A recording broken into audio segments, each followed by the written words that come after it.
যাদের আমার মতো ফুডার পান চাটনি খেতে ইচ্ছে করে এবং বাড়িতে ছোট কোনো পোলাপান না থাকে দোকানে যাওয়ার মতো, তো ফ্রিজে যা আছে তা দিয়ে আপনারা মজাদার একটি প্রাণ চাটনি তৈরি করে নিতে পারবেন। আমাদের তেঁতুল ছিল, আমি তেঁতুল নিয়ে নিয়েছি এবং আলু বখরাও ছিল, সাথে আলু বখরা দিয়েছি, কিশমিশ দিয়েছি, চিনি দিয়েছি, লবণ দিয়েছি এবং সামান্য একটু আচারের মশলা দিয়েছি এবং চিলি ফ্লেক্স দিয়ে মানে এটা কি শুকনো মরিচের গুঁড়া দিয়েছি।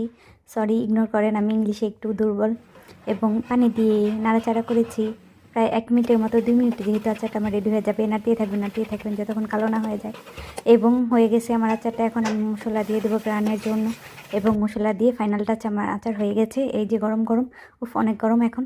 এখন আমি বানাইছি, আমার বোনও বলতেছে সেও খাবে, তো তাকেও একটু দিলাম।